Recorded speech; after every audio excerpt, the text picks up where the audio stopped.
I want to bring in someone who's very familiar with the LA court system as well. Jeffrey Steinberger, he's a criminal defense attorney. He was a prosecutor in the LA County DA's office and was also has served 20 years as judge pro tem for LA County. So thank you, Jeffrey, for being with us. Let me ask you, what do you think is the effect on this jury, on this case, of Dr. Cooper's testimony yesterday?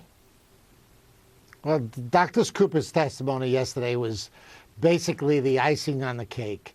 I mean, this case was done, I think, and it's just my opinion, but this case was done when they had last Thursday, Alvarez testified, good witness, down-to-earth guy, honest, strong, unshakable when Chernoff went after him.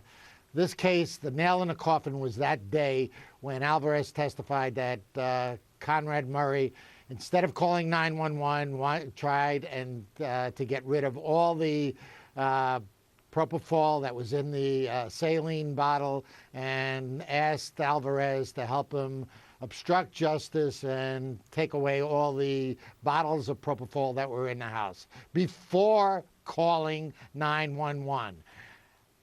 Conrad Murray, at that point in time, was interested only about himself. He didn't even do CPR. He didn't call 911. He only did CPR when he had Alvarez up there. He was interested in watching out for his own criminal consequences, and that's where the trial ended, right there. I think that's the defense is going to have a tough time overcoming that.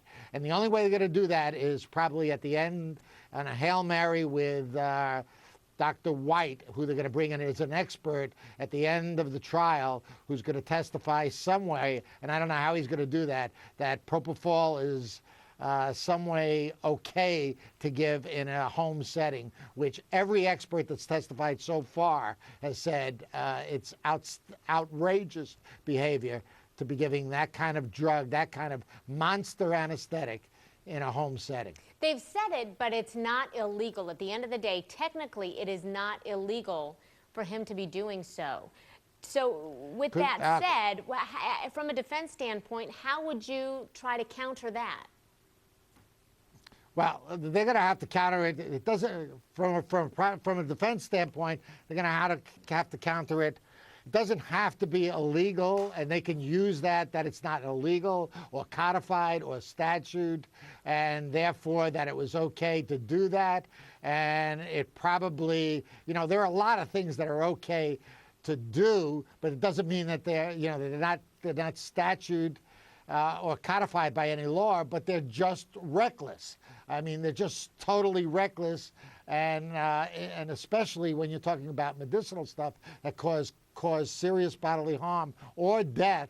There's a lot of things in medicine that you could do that don't have a definite restraint on them by statute, but will cause death, and it's reckless behavior by that particular physician. So I don't really know how they're going to have to do it. They're going to have to do it with a hope and a prayer. They're going to need a magician and a miracle. That's what they're going to need to get this case really closed. Well, today, we'll see what Dr. I'm sorry, today both of his at least two of his girlfriends are going to be on the stand. How do you think they're going to play a role into this? How critical are they, or aren't they, to this trial? Well, the problem with the girlfriends is what are you doing, Murray? What are you on the phone with? You got a patient that's almost in cardiac arrest. He's probably dying, and you're on the phone with your girlfriends. If they come out and they testify that during that timeline when Jackson was in cardiac arrest and he was not doing the appropriate medical saving procedures, but he was rather on the phone with his girlfriends telling them to hide the propofol in his house. It's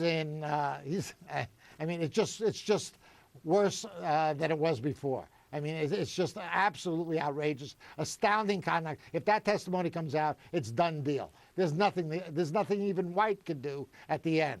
He's just going to look like a doctor who has risen to the level of doing a criminal act. Have you noticed at all Mr. Chernoff's demeanor on the defense side, of course? A lot of times he looks stressed to us. He's rubbing his forehead and he's kind of, and I'm not used to seeing attorneys look stressed in court. I see them look as though, if something is said, that might look like, oh, that's outlandish. But what do you make of his demeanor and how that might affect the jury if they're paying attention to that as well? I mean, this is a Christy, pro. This guy's a pro, right? Chris, that was a wonderful question. You're absolutely right. Chernoff has won 40 of the last 41 cases. He is so frustrated with this case, he has no idea of where to go. I mean, there's nothing he can grab his hands on. There's nothing that he has from his client that could show a clear case of innocence. I mean, every road he goes down, every path comes up across, every witness he cross-examines is clear that Murray has done something wrong and has done something so wrong that it rises to the level of criminal homicide. Murray, Chernoff is frustrated. He's walking around like he's looking for the miracle answer and he can't find it. He's a good attorney, but he can't find the answer. Some cases just work out like this. Given the proposition that he's innocent until proven guilty, this guy during this trial looks like he's really, really guilty, and it's really on the surface, and it's not a tough thing to see, and Chernoff knows that, and he's trying every which way down every line he can to make this a case so that there's some cloud and some reasonable doubt, and nobody's giving him a break. The witnesses aren't giving him a break. The evidence isn't giving him a break. There's absolutely nothing here that's going his way. But will and the yes, jury? He is running around the courtroom. Will the jury give sorry? him a break? Will the jury give him a break? How does the jury absorb that kind of, seeing that kind of frustration so transparently in court? How might that sway them, or not at all? Well. Number one, remember this jury panel. 7 of the jurors on this jury panel are serious Michael Jackson fans. They found this out in voir dire right before the trial. So they're serious fans. In murder trials, the first thing you got to know about murder trials is if there's a death and it looks heinous, jury is looking for somebody to blame. This is the perfect guy. There's no way out not to blame him. He's right there. He's open. He's notorious. Witnesses are testifying up and down against what he's done. The jury is looking at the lawyer, and the lawyer, they don't know how competent he is. They haven't seen the other trials that he's seen, and they're saying, this guy doesn't know what to do with it. He has no evidence to present to us. Give us something. Let us hang our hat on something. And if you don't let us hang our hat on something, then we're going to hang it on your client. We're going to convict your client. Boy, that's the way this trial is running along. That was a good one-liner. All right, Jeffrey Steinberger, thank you so much. Appreciate your insight. Anytime. Thank you for having me, Christy. Of course.